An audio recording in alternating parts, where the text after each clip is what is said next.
Our presentation today, you will on Tuesday, when Debbie does her usual amazing turnaround, you will find the handout from today's talk and also the link to the recording with the meeting notes. So on Tuesday is when that material will be available.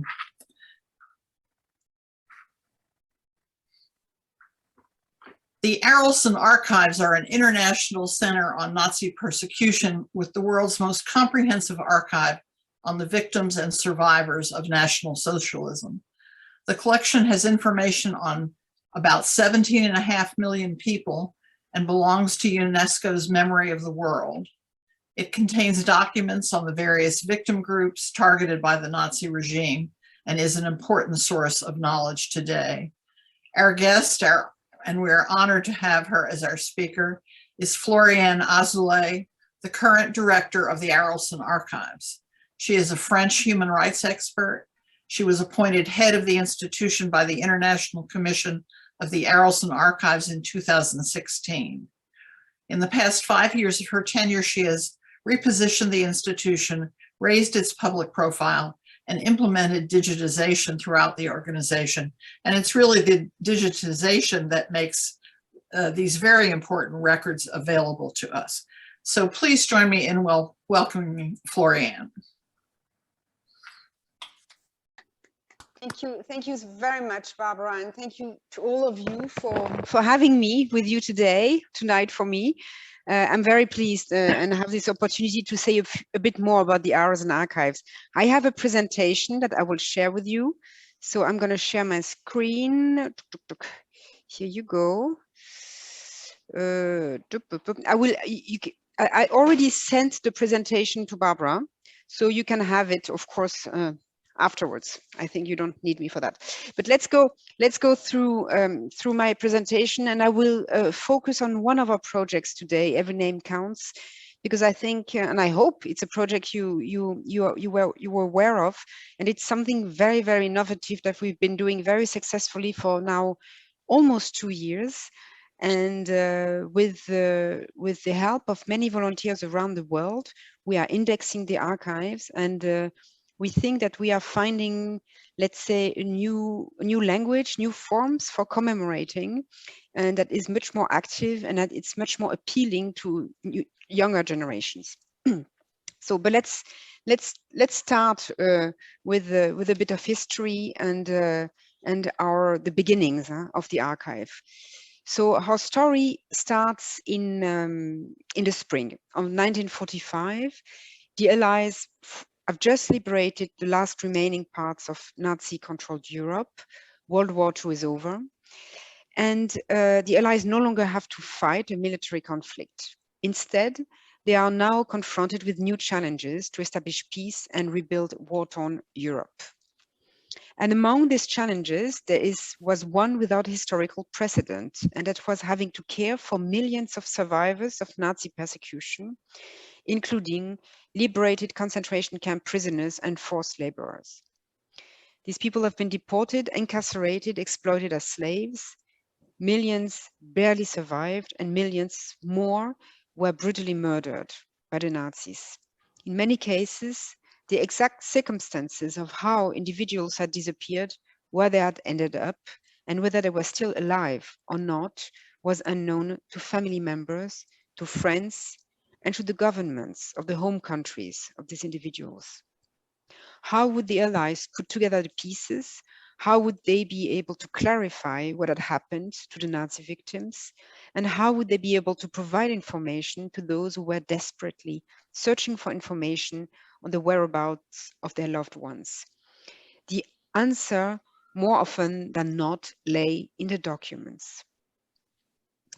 Here, as you see, documents created by the Nazi administration about incarceration. And here you see a personal incarceration card from a young man from France who is incarcerated in Buchenwald. And you see from the red triangle on the right side of the card that he was incarcerated for political reasons. And on this card, there is a lot of information about him, where he comes from, what's his name, his birth name, where his family is living, when he was delivered to Buchenwald, and also there is a description on the right side about his physical appearance. We also have information, and there was a picture, of course. We also have information about forced labor. Here, you see that these are really so-called identity cards of slave workers working for German industry during World War II. And there are also cards that were actually created by the Allied forces after the liberation. Also here you see an identity card from the French occupation zone for a lady who was born in Tallinn. And and we know that the documents created by the Allies after the war in order to register those who were survivors, the so-called displaced persons, were very helpful, are very helpful to us. These documents frequently held the key to what happened to these individuals persecuted by the Nazis. In the weeks and moments following liberation, documents were used to clarify fates and provide information to relatives. What is worth noting is that during these early days of tracing and documentation, survivors of Nazi persecution themselves became involved, such as Walter Cieslik, the one you see on the picture here, a former political prisoner of the Dachau concentration camp, who is in the picture sitting at his desk and is himself using, you can see, lists to document survivors from the Dachau camp. Over the time, this tracing and documenting grew into a huge operation that was established in Bad Arolsen in 1948. And in 1948, the Allied forces established the International Tracing Service. It was at the time a central institution that was actually having branch institution everywhere in Germany collecting information. And their job was really to provide information to governments, but also to family and friends about persecuted ones. And very often their job was also to reunite families. At the time, this was considered a temporary operation. Tracing work would be completed within a couple of years. This is what was expected, and nobody at the time foresaw that the long-term impact of this operation. Over time, as you can see here, how people were working, there were, over the time at the International Tracing Service, a lot of survivors and displaced persons themselves working for the International Tracing Service. Thanks to their language abilities, they were able to work on different languages with and answer inquiries coming from all over the world. And you can see from this picture very well how much information, how many documents actually were gathered across Germany and were actually centralized in Bad Arolsen. And at the time, of course, everything was on paper. Over time, this tracing service grew into the largest archive on the victims of Nazi persecution, and today comprising more than 30 million documents, pointing to the fates of more than 17.5 million individuals. And I would like to add, this collection is far from complete, meaning there was many more victims who are not represented in these files, for example, because their documents were destroyed by the Nazis at the end of the war, or because their fate was not documented at all, as we know from those who were killed by bullets. If you're having a hard time imagining the scope of this collection, and this is only a glimpse that you can see on this picture, here's a quick visualization. If you add up only the documents coming from concentration camps, you are really having more than 3 kilometers of documentation. And the documents from concentration camps are only one of the 3 big collections that we have. We also have documentation of forced laborers, and what is as important, our own documentation of the tracing files that were actually set up right after the war, the World War II. And here's another picture, and there is a huge big leap in time from the 40s, 50s to the 90s. Here you see a lady which is digitizing. At the beginning of the 90s, with the fall of the with the end of the Soviet Union, a very high number of new inquiries reached the International Tracing Service. I'm talking here from the families from forced laborers, or of course from people who generally were persecuted from the former Soviet Union, Poland, Russia, Belarus, Ukraine. Millions of people started asking for information with the International Tracing Service about the fate of their loved ones, but also to document incarceration because they were hoping to receive some compensation. The International Tracing Service at the time decided to digitize all the documentations to improve, let's say, the work efficiency, and to make sure that they would be able to respond to these inquiries as soon as possible. As you may know, this was not always very effective, because it was not very seldom that people had to wait for years for an answer, and it was not very seldom that people actually never got an answer and died before somebody from the International Tracing Service responded to the inquiry. But thanks to these efforts that actually date back to the 1990s, I can say that today more than 95% of our documents are already scanned and digitized. And today, well, in the last 6 years, I've been working really hard with my team together to make sure that we can capitalize on this digitized document to make the online archive, this archive, online accessible from around the world. The digitization is offering us, of course, a lot of new possibilities. Not only can you, from where you are, make a search yourself in the database, but also we can give you or anybody who is using actually the archive help and support when actually understanding the documents and covering actually I would say the difficulties that there are to interpreting the documents. And this is what we are doing with all the tools and tutorial and help that we develop online to make sure that in a few years' time, users are entirely autonomous when searching the database. We have access for researchers. Here you can see on the spot, due to Corona, nobody's coming anymore. Not really nobody's coming to Bad Arolsen.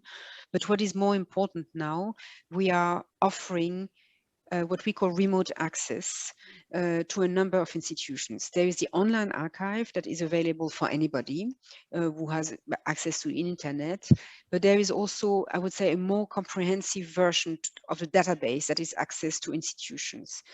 And this remote access that you can have from universities require actually skilled let's say skilled personnel to actually support, to help the users. I hope very much that in the near future, there will be no differences made between remote access and online access, that generally online access will be the same for everybody. We have exhibitions and educational activities to promote, actually to raise awareness about the existence of the archive. And of course, the online archive. I guess it is what is for you, all of you, the most important aspect of our work. Although we have a very high number of users in the online archive, we are talking about 1 million users right now in the last few years, we still receive a lot of inquiries. This means a lot of people, still 20,000 per year, still write to us and ask us actually to research for them in our documentation. And I can say, and I'm very happy about that, that the waiting time for a user is now a maximum of 6 weeks before they will receive an answer from our researchers. It used to be 1.5 years when I started. We made a lot of progress. The Arolsen Archives today is a very important aspect, is monitored by an international commission with 11 member states. The United States of America had the chair of the International Commission for the Arolsen Archives until last year, and right now we are the chair of Belgium. We are entirely funded by the Federal Republic of Germany, the Ministry of Culture, and we are part of the UNESCO Memory of the World Program, which is actually a very great recognition that came in 2013, and I think we were the first archive dealing with National Socialism to be inscribed on the UNESCO Registry of Memory of the World.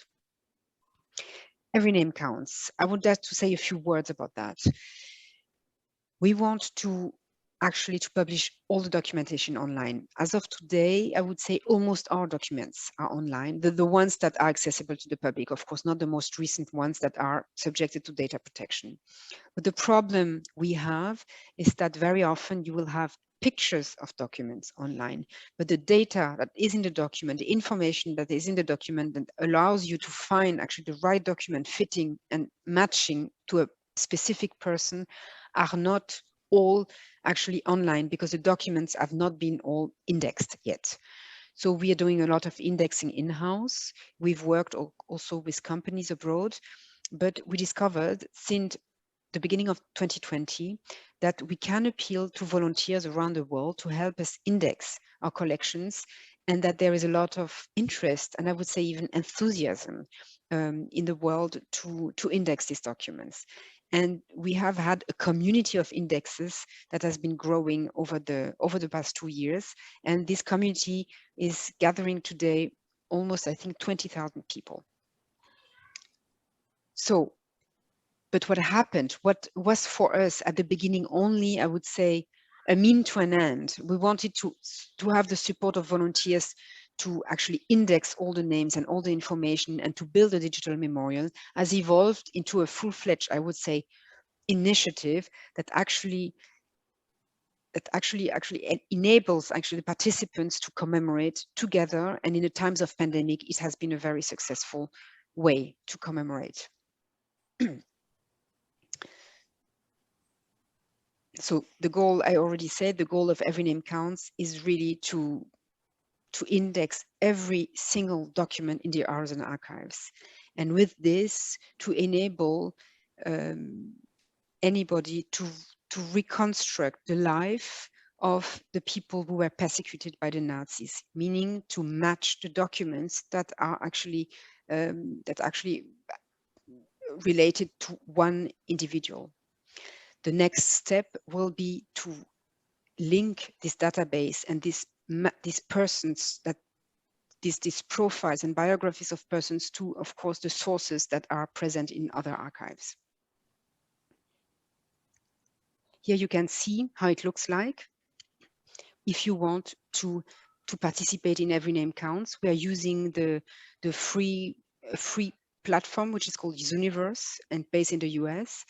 And it helps anybody, it allows anybody without having to log in or to register to take part in the project. There is absolutely no knowledge necessary prior to taking part. Everything is explained, and you're being, I would say, taken, accompanied and supported step by step all the way when you're working on these documents. What we know is that the work on these documents is extremely emotional and transformative for the participants. And for this generation, this newer generation between 16 and 25 years old, it has been proved, it has shown to be a very powerful way to increase their interest in this episode of history, to create empathy, and to give them an opportunity to contribute in a positive and lasting way to commemoration. It is an alternative to very traditional ways of remembrance. So these are the figures right now. We are talking about, as I say, more than 20,000 registered volunteers. We have many more volunteers who are not registered. And we had really more than 4.5 million edits of documents, meaning really many names that were added to our database. What do we do with that? This is a good example. Here you can see it's a media installation. If you're interested, you can see on YouTube and on our website how it looks like. Last year, we were showing it. This is the facade of the French embassy in Berlin, how in transcribing and projecting names in the public space, you can really let's say, yeah, display very, I would say, powerful and emotional, but also very, yes, very moving and far commemoration ceremonies. And always connecting the immensity and the scope, the incredible scope of the persecution every time with really individual names and with individuality. We have social media campaigns to increase the reach of the Every Name Counts campaign. And of course, if you look on Zooniverse and you are interested and you would like to join, and some of you have already joined, you have a digital introduction. You really have lots of tools that help you and actually understand the documents and make a contribution. Guidelines, this is an example, guidelines for teachers. We work in schools too. And next year in 2022, we are starting a new campaign here in Germany with the objective to reach more than 200,000 students and with Every Name Counts. And this is supported by the German government. So this is a bit the end of my very short and introduction about the Arolsen Archives. Thank you very much for your attention, and I'm here to answer any questions. We can also together have a look at the archive and look at the archival tree, so that we can speak a bit more in detail about the different types of documents. And and I will ask one of my colleagues, Gerhard Zwilling, to join us in case you have very specific questions, because I'm not an archivist myself, and I may not know in detail what we have, and so thank you so much. Floriane, I certainly have any number of questions. I'll try not to hog the microphone.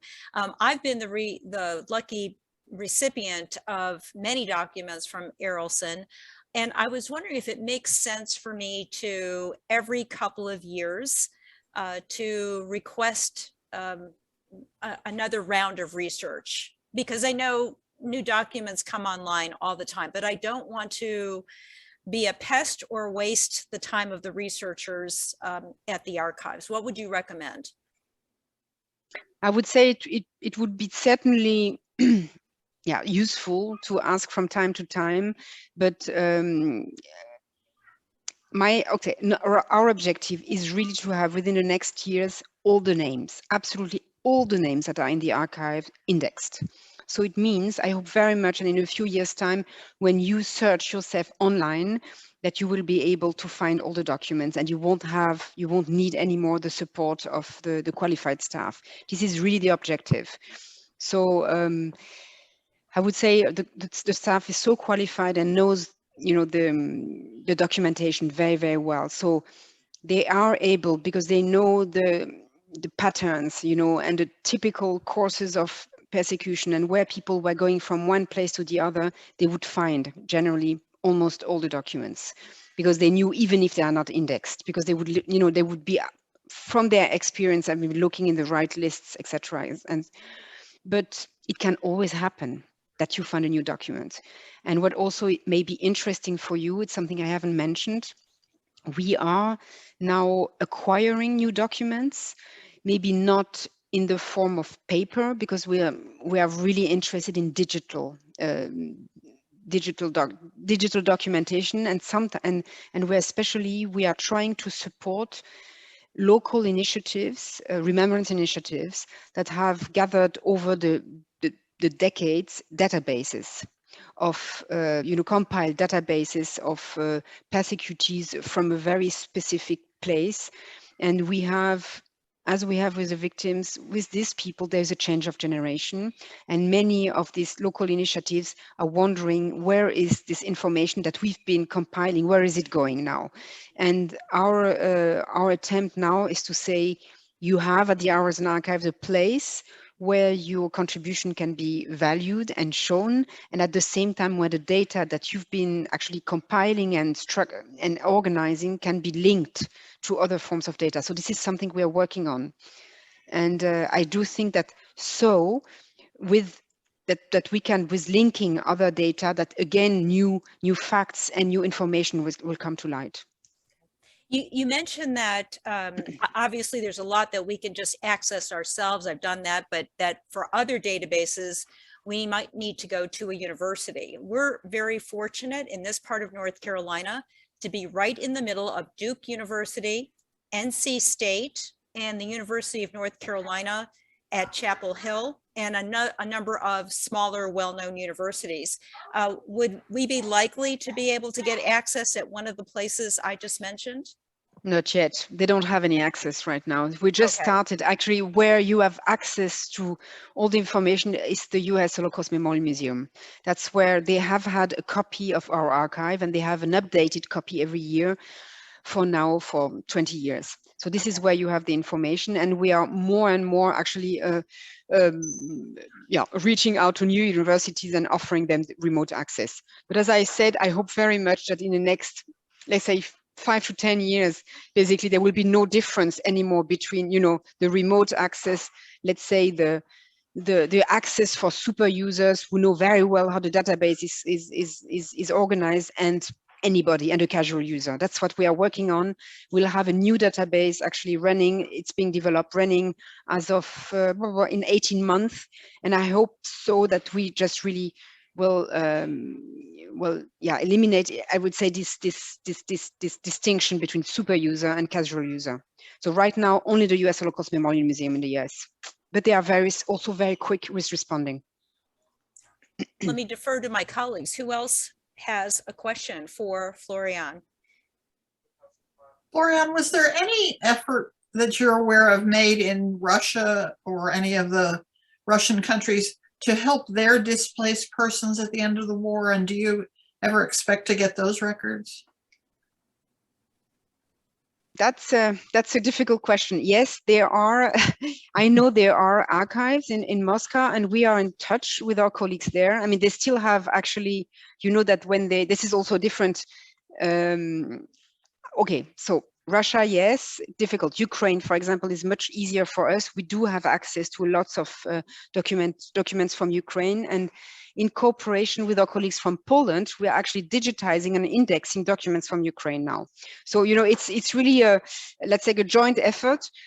Russia is a bit more complicated, and they even have actually documents. I've seen when I was there, they were so nice to show me documents they have on French prisoners of war, and they are keeping, and you're just wondering why, because it is of no interest to them. But so it's it's a bit more complicated with Russia. Everything is, I think.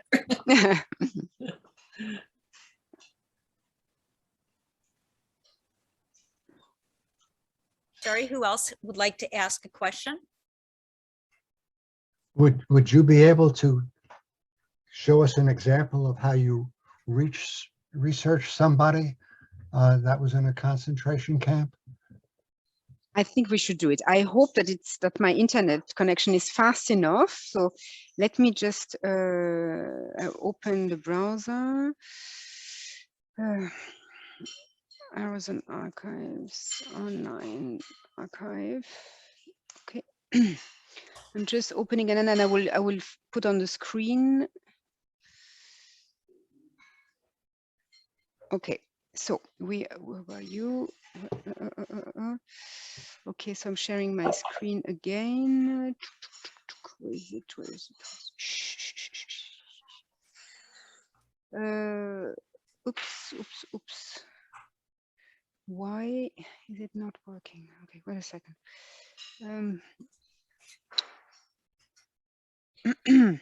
It's here. Okay. Yeah.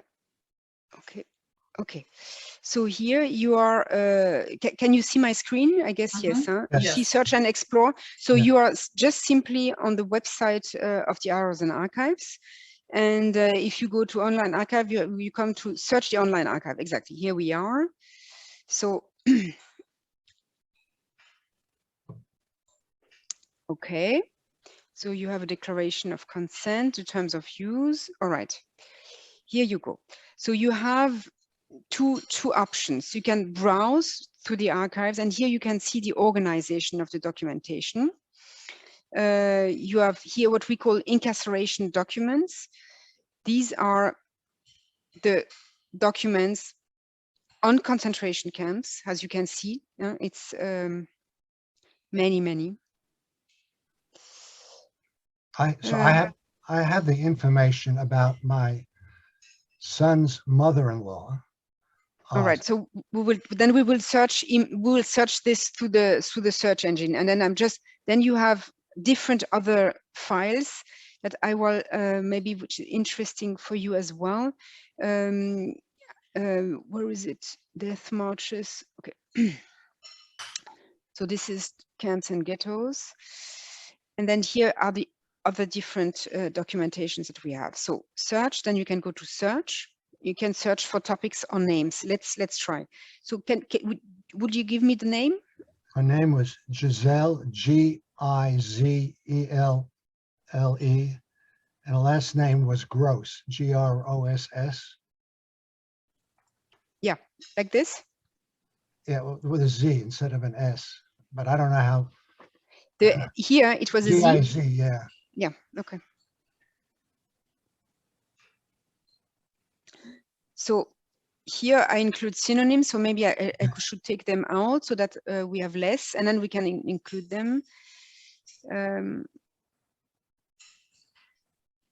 No, so there's no record. I have the concentration camp and the date that she went to the concentration camp. Okay, so we can Gross Gisela. Okay, she must be here, I guess. Yeah. Do you have her birth date, maybe? Yes, it was 1928. I can get there it is at the bottom. Yeah. Okay, so she was. so it was in Majdanek. Yeah. So here you can. January 1944. You know, I don't have. Oh, I don't. For some reason, I can't move that. And okay. So here, this is a document from. She was Hungarian national? No, Polish. Polish. She was in Poland, lived in Poland. Okay. She was Jewish, obviously, but. So I have here a Gross Gisela, who she was a Schneider, a tailor, no? No. And it says She that was a teenager, so. She was a teenager, 28. Yeah. So here, this is a document from Landsberg. This is not from a concentration camp. This is kind of original connection. It means that she survived. Yes. Yes. She's after the war. Okay, but let us check. There are many other documents on the Gisela. Here again. So then you have to click and look at the documents here. Poland. Okay. So what is it? Registration. So here again, it's a document from after the war, and she would have been a Polish citizen, maybe. And Gross Gisela, geborn on 22nd of August in Schlusk, and it says here she's a student, a pupil, and she lives after the war in Donau. There is her address, so it's after the war. And what do we have here again? So you would have to look at wartime card. Okay, this is something else. Here she is again. So she was working. She was in a ständiger Wohnsitz war Schlusk.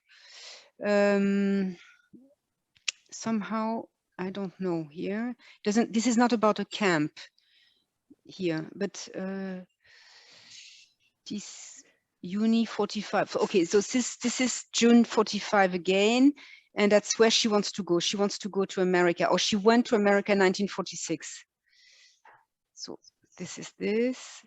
Is that right? Yeah.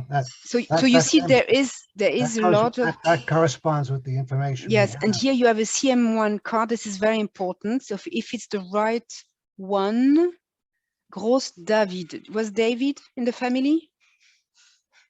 She had a brother.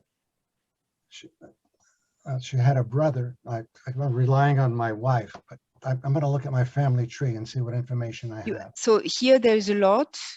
This is the file of the American Allied Forces.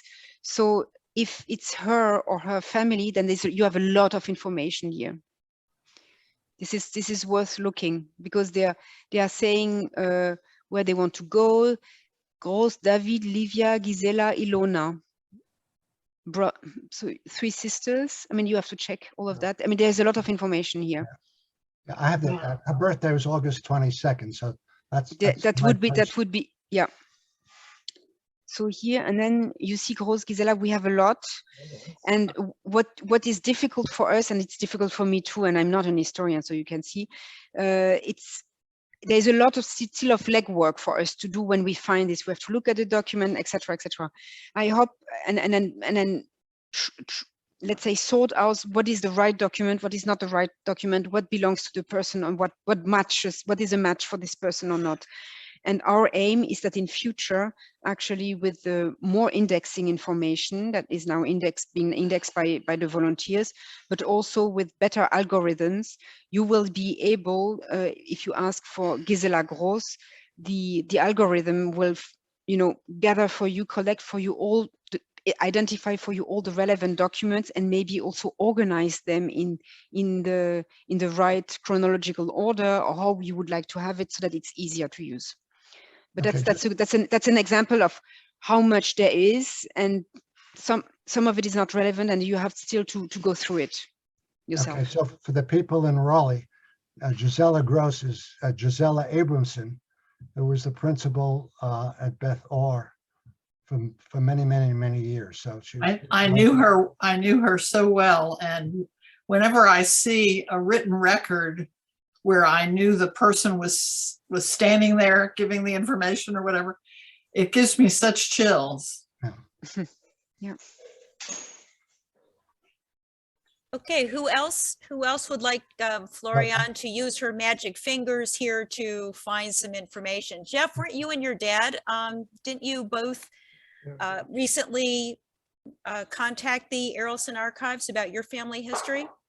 Yes, we did. And this is actually more of a thank you than a specific question, Floriane. But we did want to say thank you for that, because there are 50 individuals in our family for whom we have made inquiries to the Errolson Archives, and we've received answers on all of them, and the answers have been extremely helpful, and the information that your team has provided has been very detailed and very compelling, and I'm going to say in excess of 500 different documents that your organization has provided us with, which have just been so helpful in understanding the fate of the members of our families, and we can't thank you enough for that.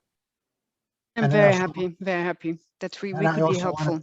I also want to thank you for getting me started and looking for Gisela Gross. So I would suggest, since we have so short waiting times now, just send an inquiry. There's a form online, and in 4 weeks you have all the information you need. So it used to be different. Now it's very fast. So maybe 6 weeks. So yeah. Rusty, didn't you have a question as well? Could you need to unmute? David asked my question. Oh, okay, very good. So I got the answer. Yeah. Okay, Floriane, I several times went to Auschwitz, and I noticed that there was a huge storage room and exhibit area for the suitcases of the people who were sent and arrived at Auschwitz. And I've written many times to Auschwitz to say, has anybody organized the suitcases, the names of the people, and any contents? And I've never received a response. What would you suggest, since you have worked with, I'm sure, this organization? We're actually working a lot together with the colleagues from Auschwitz. That is a complicated, I don't know what to say. I guess ask again. I don't know. I mean, this is interesting. Maybe they will come to that, because I can tell you, I don't know if you're aware of, or I would like to talk about another project, because it's very much related to that. It's called Stolen Memory, and it's about personal belongings. And maybe I can share my screen again, because then I can show you that. because it's very, so, okay, let me just, archives, stolen memory. Yeah. Okay. So, stolen memory is about personal belongings of people who were actually incarcerated in Neuengamme in Dachau. As we know, people came to the concentration camps, they were stripped of their property, and in many cases, but generally not when they were Jewish, this property was put in an envelope and was stored and kept and registered and would be returned when the people would exit the camp. In the case of Jewish inmates, of course, it was not done this way, because the Nazis clearly the objective, I mean, knew very well that they would actually exterminate Jewish inmates. But at the end of the war, you have to know that the Allied forces, when they liberated the camps, found a lot of these really things, property. And they tried to return this to the families. And in the 60s, beginning of the 60s, there were still approximately 5,000 of these envelopes. And they came to at the time, International Tracing Service. And when I arrived in 2016, there were still more than 3,200 of these envelopes. And when I was guided by the archivist to the archives, and I saw these envelopes with, you have to imagine you have inside, you have a wallet, earrings, a comb, a watch, a pocket watch, glasses, etc. For me, it was very clear, this does not belong to the archive, it has to be returned to the family. These were deemed to be very difficult cases to return, but thanks to the internet and the fact in many countries, the how do you call that, the registries are now open to the public, and thanks to volunteers, we were able to return a lot of these belongings. So what we are doing now, we have, I'm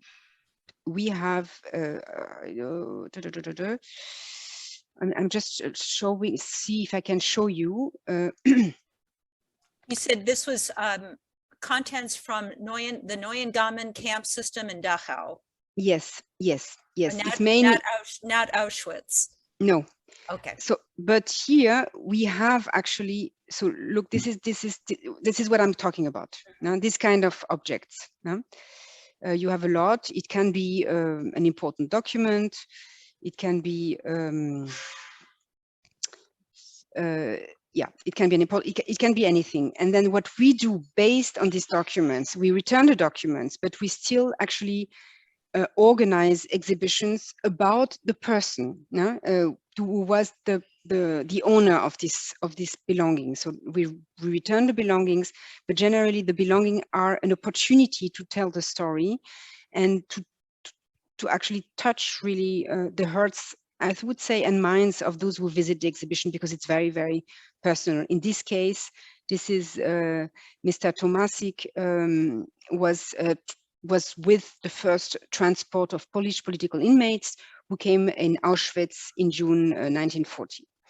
And so my colleagues from Auschwitz, to come back to your questions, would be, it would be actually very powerful for them if they actually researched the fate of the people whose names are on the suitcases, and to display these stories the way, for example, that we do it. But maybe they are not there yet, but I think it will come, because I would say in all these institutions dealing with remembrance, we all acknowledge that you have to tell stories, and personal, individual stories, to be able to touch younger generations, and that's what we all do now. Well, I will keep trying with the officials at the Auschwitz museum, but as I said, they are not even responding.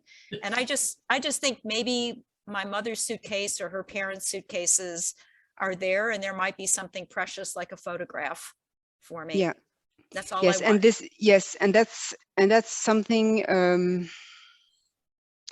Yeah, that's a bit. This is something I don't really understand why they would not respond, because this is but maybe it's not, I don't know if they have indexed everything. I have to say, I really don't know, but I could ask. I could ask and let you know what is, maybe I will get some kind of a response. I will let you know. Okay, thank you. Who else would like to ask a question of our distinguished guest?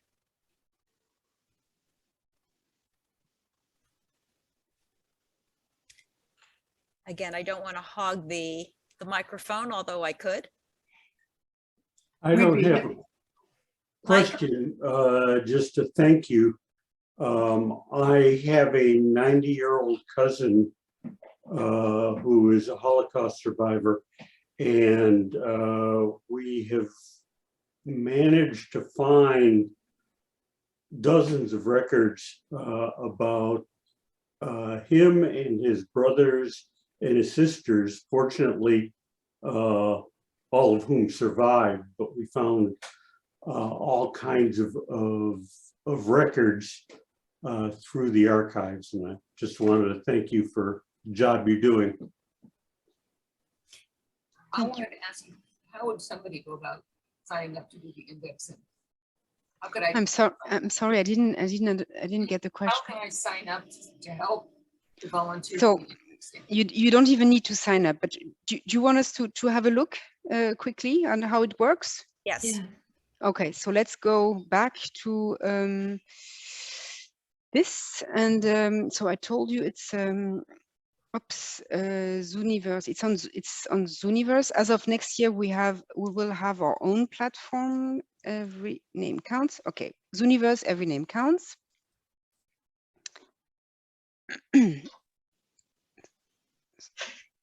So this is how it looks like, and so you can learn more, but you can get started. Here you go, and here are the documents that you can index, and you have what we call, these are what we call workflows. These are different groups of documents, and we have very different kinds of users. We have some users who are so experienced and so good that they don't want to do any what they call basic indexing because it's boring. They want to do more complex documents.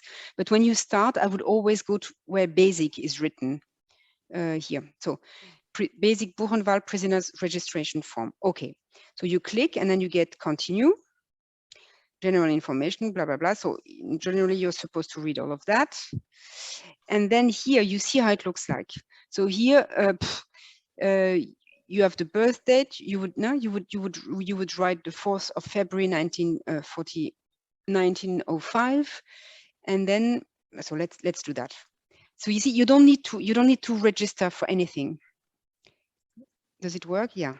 4. Month is 02. No, 02. Okay. And then the year is 1905. Okay. So, and then need some help. Birthplace, exactly as in document. That's always very difficult. Zu Balkani. So that's always very difficult. So that's where there's a lot of corrections afterwards. And then here you have to click to type exactly what is in the document. Chaboles. Okay. And that's it. And then next, no, I don't want any help. What's not working? Tutorial. Okay. No, this is I don't want. Okay. Correction. No, there's no correction. No. Yeah. Okay, you should signing. So I don't know why it's not working right now. Or maybe this doesn't work. Okay, yes. Now, so it doesn't work if not everything is filled out. So birthday correction, there's none. Okay, and then I do next. Is there a date of death? So here you can see this gentleman was arrested on the 16th of April, 44. He came one first time on the 24th of May, 44. And then he came to Auschwitz on the 2nd of June, 44. But I would say there is no date of death. And here you see his signature.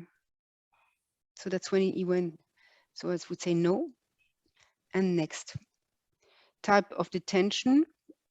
So type of detention is what here is here. It says Ungar. Hungarian. Yeah, yeah, and you have to type exactly as in the document, Jude. Prisoner number, here you see, it's here, it's 56838, I would say. Okay, next. Residence exactly in document, so Wohnort. So here you have something we just say, das Nummer 2. Occupation is profession. He was A worker. Kaufmann. No, Kaufmann is somebody who's making commerce, buying and selling stuff. Religion Jude. Citizenship, he was Hungarian, Ungar. So as in the document, and he was he? Then it's asking me if he was married or verheiratet. He was. So here you have to write as in the document. So okay, it's here. Married, no, verheiratet. Next, etc. So this one is quite complicated, I would say, and it's quite long. But you have some who are very simple. And if you don't want to do it, you can skip it and have another one. Are there any other people here? Irene, there is his wife is here. No? So his wife is mentioned, so wife, and she is, her name is, she has the same name.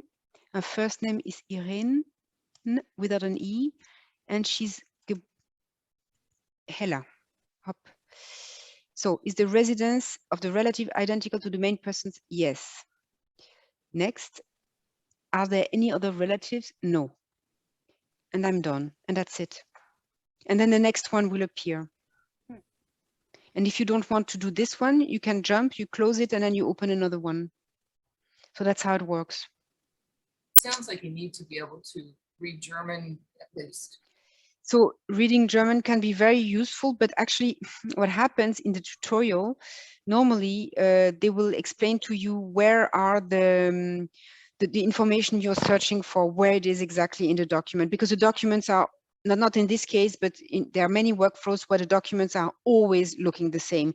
So in the end, you don't really need to understand what is in the form, you just use it. But this one is not that, you see, it's not that simple, and especially it's written, some of them are machine written. I mean, it's a bit, so you have information here and what they call the field guides. So it gives you information on the documents, but it's we are trying to improve that because as you can see, I mean, I find it quite difficult. What I would like to have as a user is that I click here and something pops up and explains to me what does it mean, and not I have to go through this. And that's how it is right now, but this will change. I hope in the next month it's going to be much more intuitive. I don't find it's okay, but it's not, we're not there yet. but we have a lot of we have a lot of users, people who do it for, let's say, half an hour. When you have commemoration, specific ceremonies, we do specific challenges with young people, and they are very agile with this technology. But I must say, most of the work is being done by a few hundreds, what we call super users, are really people who can sometimes index the entire night. And they are so knowledgeable that actually they are, I would say, better than most of our staff to answer very, very specific questions. And there is a forum where you can ask questions. And now these super users are actually more or less moderating the forum.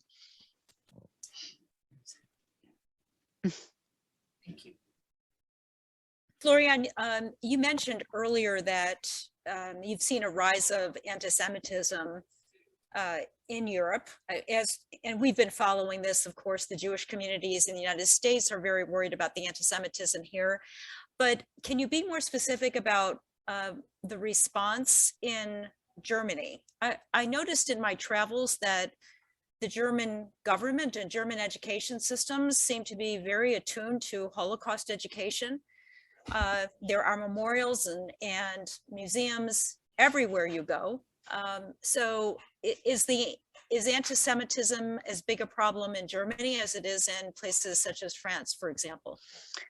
It's a very different type of anti-Semitism. I would say there is a rise in anti-Semitism, and it's something I've been following over the last 20 years that is very clear in overall Europe. It's different, I would say, from country to country. It has different, let's say, expressions, and it emanates from different groups, and that's why it has a different history.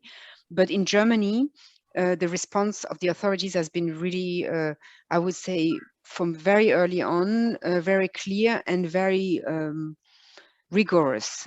And you have actually anti-Semitism, I mean, envoys in the regional governments at every level in the 16 states.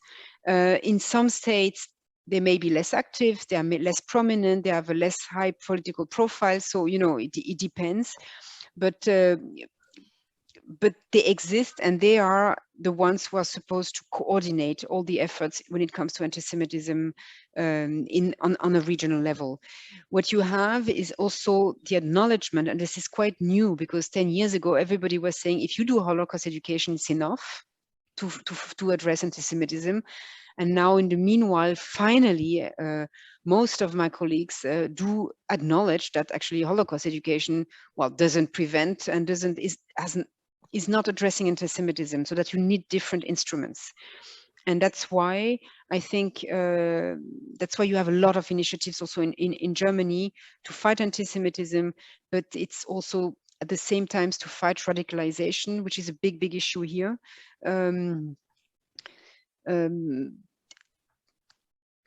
How can I say? You have lots of efforts. There's a lot of education, but generally,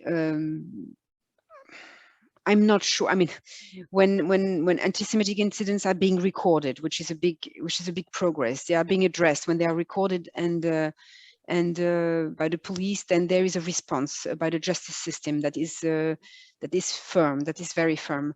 But at the same time, you really have an inflation of anti-Semitic speech, of hate speech generally on social media, and with the Corona pandemic.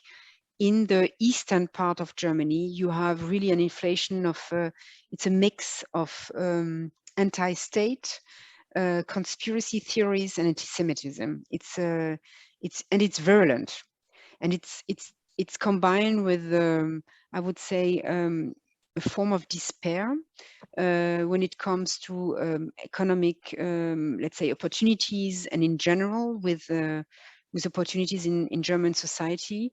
And also ganz strong resentment when it comes to the integration of the heritage of the former GDR of East Germany. So it's really an absolutely explosive combination.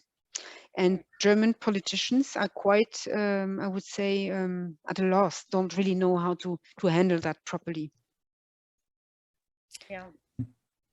So that's why I think we were so lucky to get so much funding for Every Name Counts, because this is one of these newer and more innovative digital initiatives where you can really combine learning something about history, about National Socialism, but connecting it to what is going on now. And it's an uphill battle, I would say. I don't see much progress, honestly, but it's not a reason to give up. Well, Floriane, I had a couple of questions. One is, what have you found in France? I think there's an upsurge of anti-Semitism, some violence that's happened to Jewish businesses, and some very high-profile kinds of cases. Absolutely. In France, yes. Yeah, go ahead. Yes, no, I was saying in France, you've had, and it's still there. I would say generally more anti-Semitic acts, which are increasingly violent, basically. And we're talking about smashing windows and degradation of Jewish shops. but also attacks of people on the street. For example, when you are wearing a kippah, or you are in a Jewish, more Jewish area, and you are visibly Jewish, and enormous anti-Semitic speech on the social media, but also in the classrooms. And this is where teachers are reporting. Some teachers don't talk anymore about some history events, because they find it overwhelming actually to discuss with some students. So it's also quite concerning. But I would say as well, the same as in Germany, governments are aware of this and are doing what they can. But it is my sense as an observer from the last 20 years is that this phenomena are so complex that governments alone are not able anymore to actually address it effectively. It demands many more private-public partnerships with social media companies, with the media in general, with businesses, to make sure that this discourse is actually not accepted. Did it make it worse when there was a president who was Jewish? I'm not sure. I'm not sure. Well, another question I had is, have you tried, has there been an effort to try to show the different characteristics of the populations that were in the concentration camps, such as the ones who were political prisoners, and the ones who were homosexual prisoners, and the ones who were religious, Jewish. Yep. Absolutely. This is very important point, and I think this is what makes this archive so unique, that there's an incredible diversity of groups who were persecuted by the Nazis, and it is really reflected in the archive.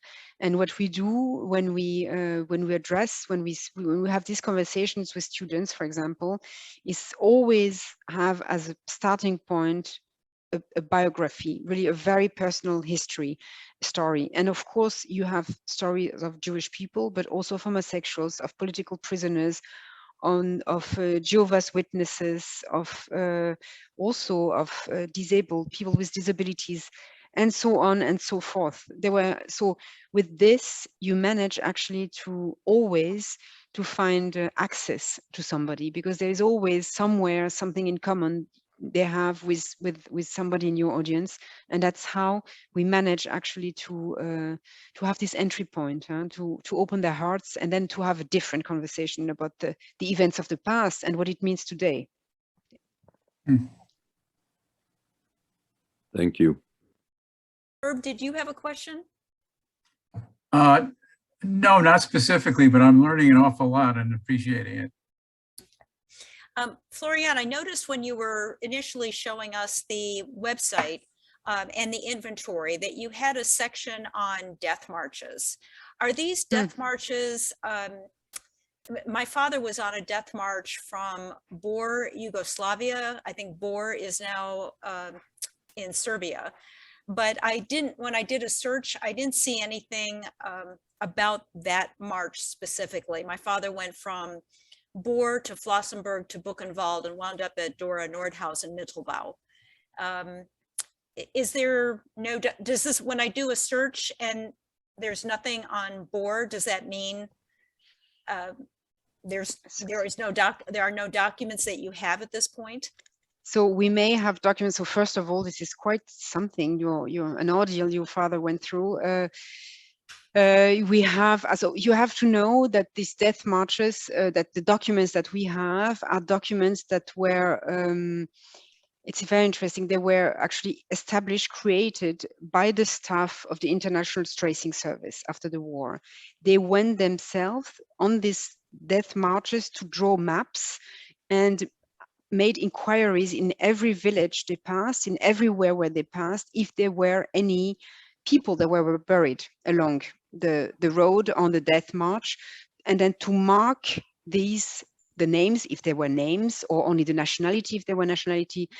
In some cases, they exhumated as well the bodies to make sure that they could actually collect the information. The prisoners' numbers very often were still on the jacket, and this is the documentation we have. So this was really, I would say, investigation right after the war.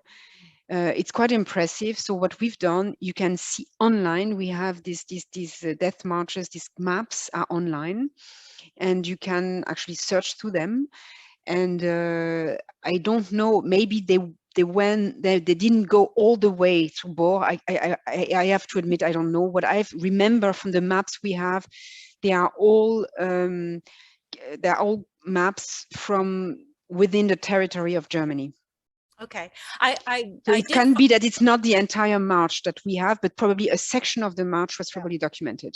Okay, I'll go back and take a look. I know that it's interesting you mentioned that the bodies were exhumed, because part of this death march that my father was on was with a very famous Hungarian poet by the name of Miklos Radnóti, and his body was exhumed from one of the, I guess the Nazi soldiers got tired of moving these young Hungarian boys, and they took 300 of them and gave them makeshift shovels and pitchforks and had them dig their own graves and then shot them.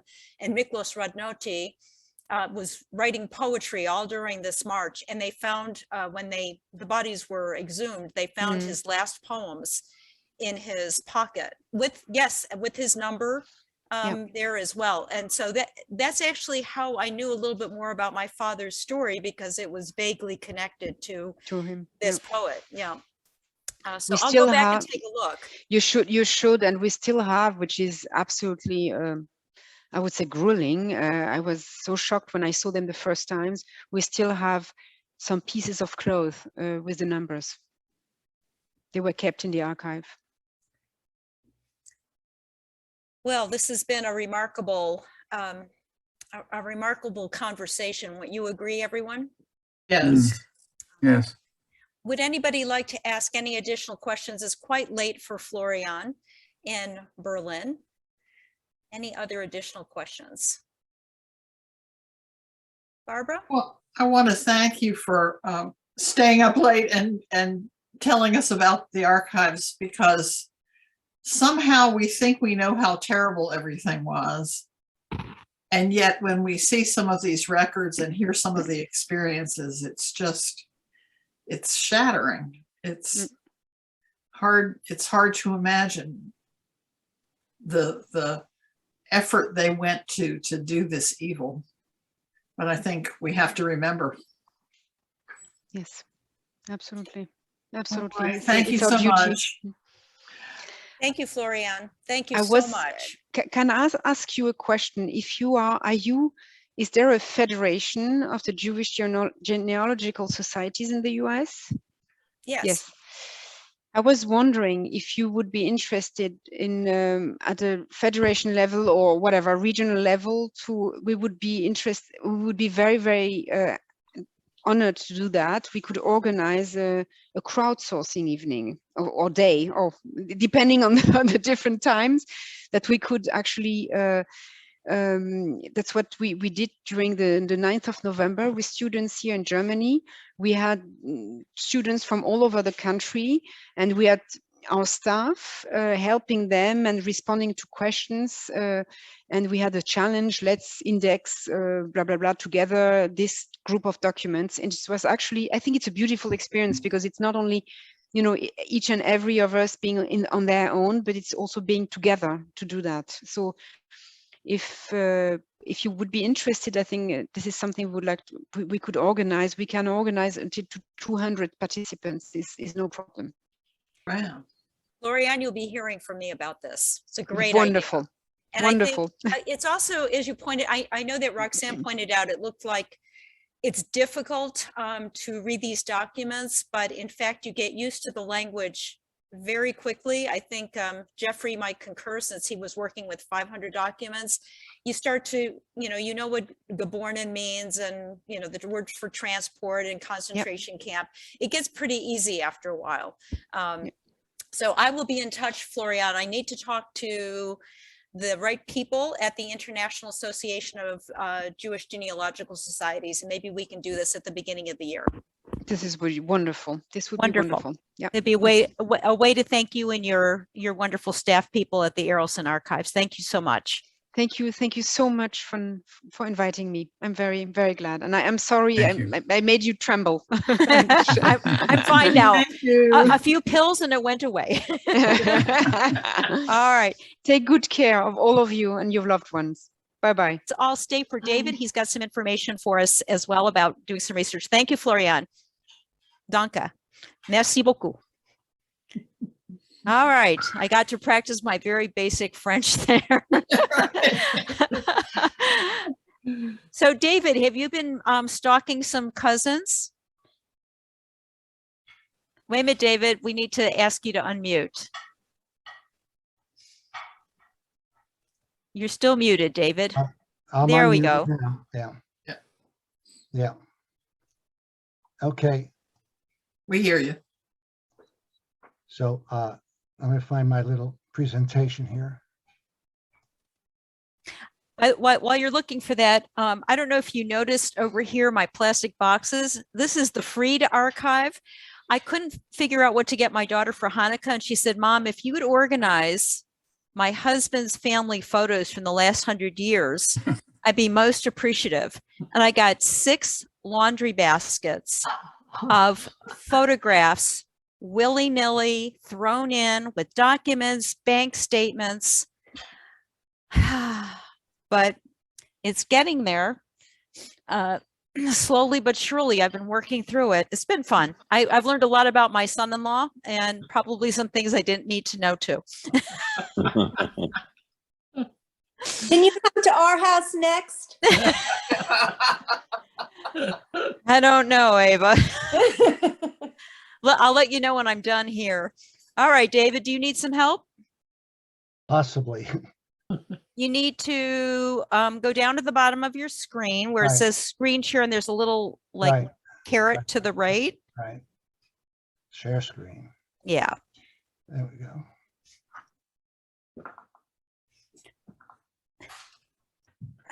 Okay. All right. And just, yeah, enlarge your, there you Right. go. You got it. I got it. I enlarge it and keep it enlarged. Yes. And then just go ahead and use Okay. PowerPoint like you would. Okay. I'm going to talk about my Canadian cousins. But before that, I got a little introduction. I started doing my family genealogy in 1998. On my mother's side, there were 14 cousins, and on my father's side, there were 5 cousins. So I had a lot of, and we were a close family, so I had a lot of immediate information, firsthand information to get my tree started. I also, my father and my grandfather came from Russia, from Lipovitz. It was Ukraine at the time. And it's a different story, but I was able to locate living relatives still living in Lipovitz, where my father was born.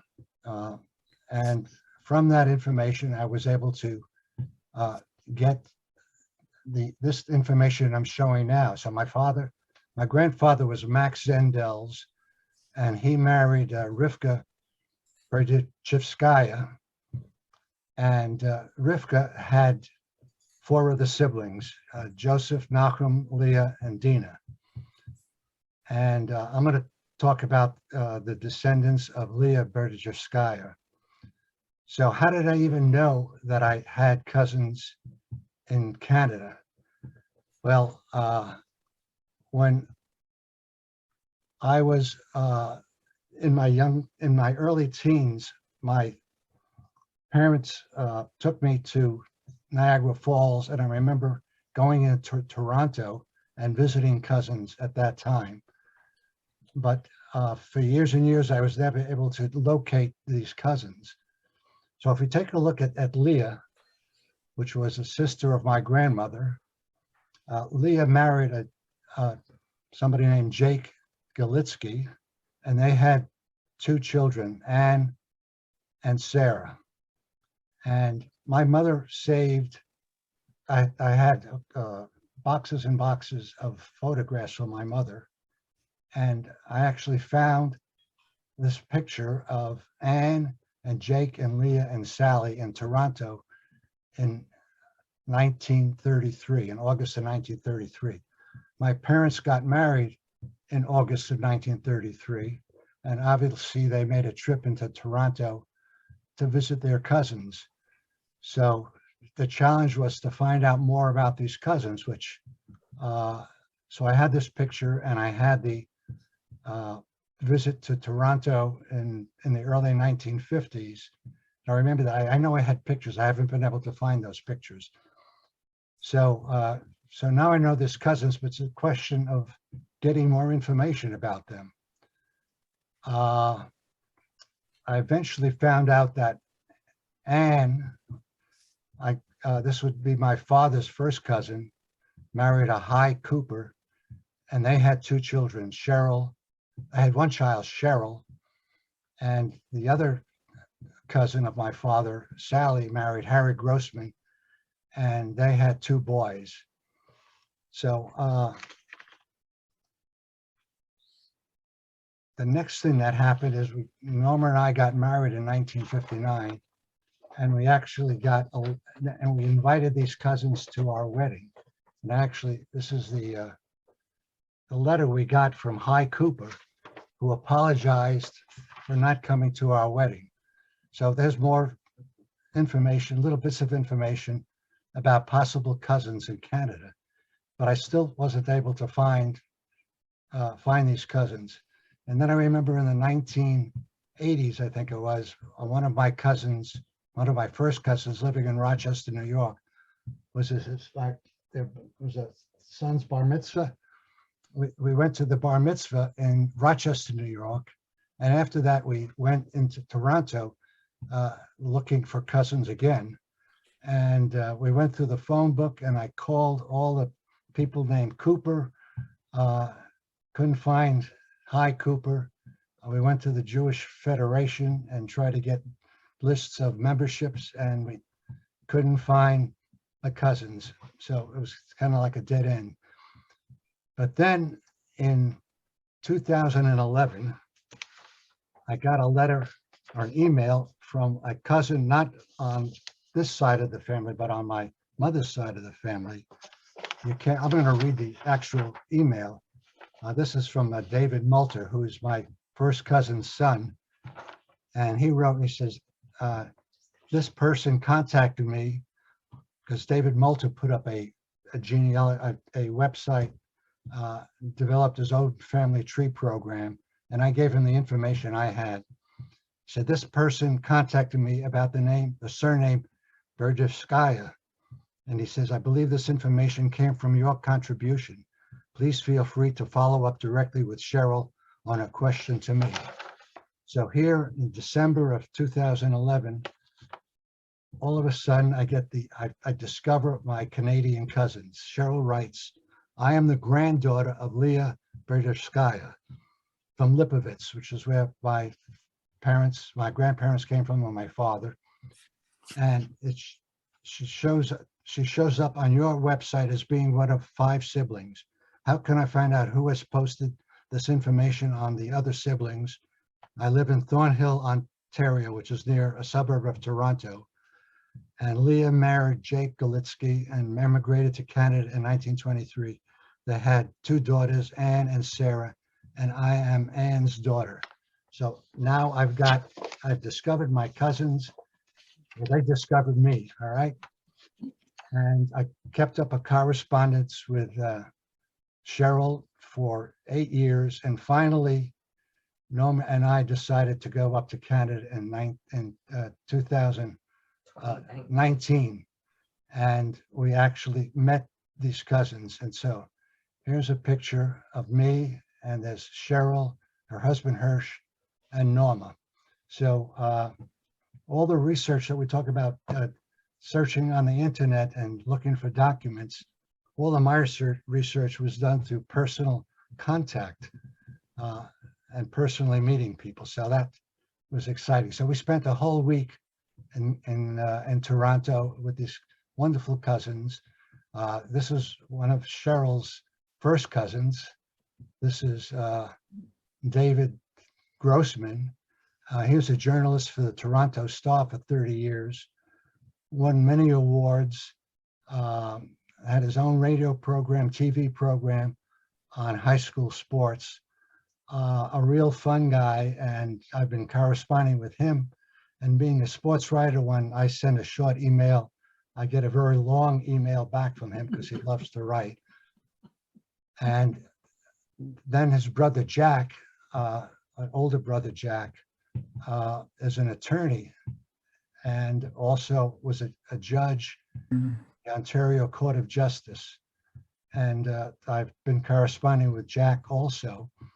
And the big surprise of this short presentation was that this Hanukkah, when I send cards to all the cousins I know, I've got cousins all over the world, and as well as friends.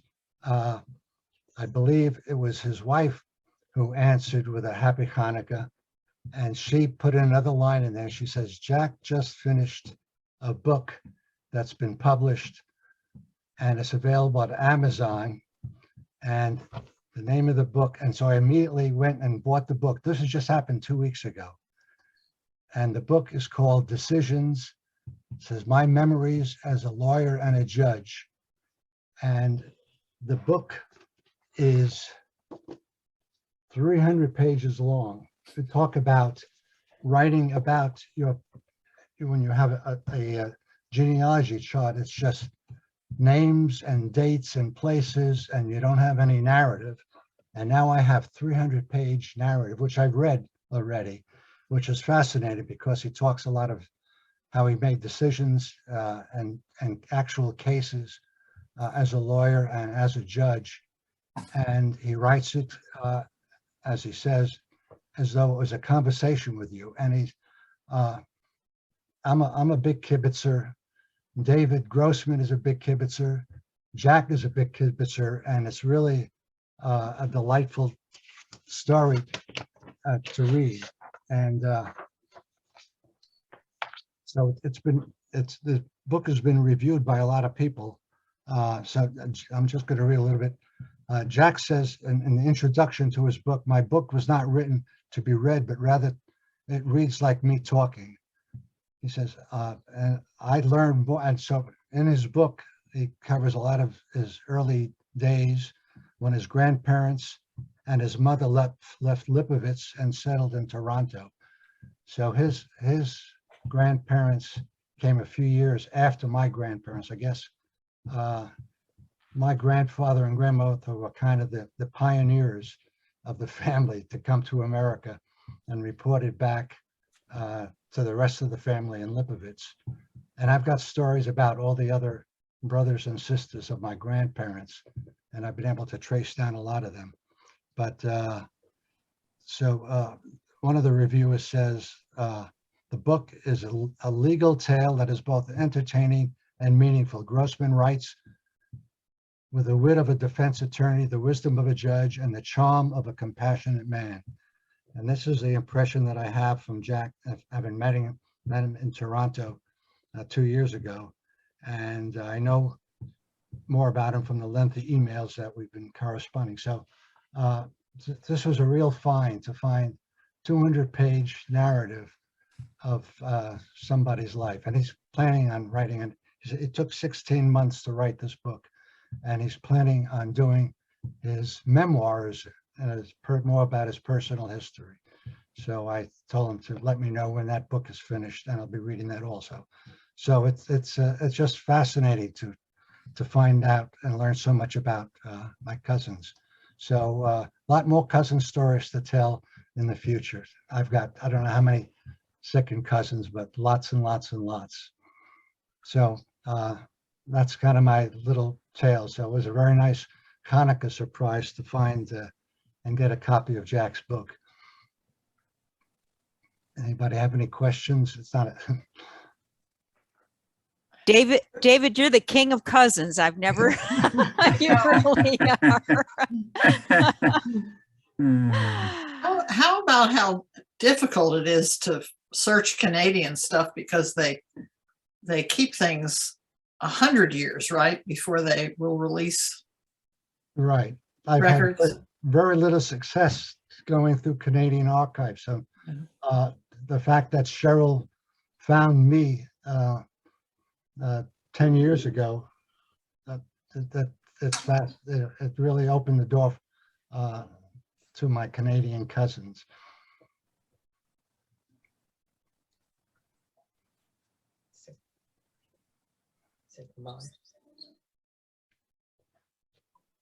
David, can you go ahead and stop screen sharing? Sure. Thank you. Amazing what you can get from just one photograph, one Right. hint, one, all you need is a breadcrumb and some of us can get carried away Right. to everything else. Let's see. I got to make this full size so I could. You just have to hit close the screen share. Yeah. But I have to open. I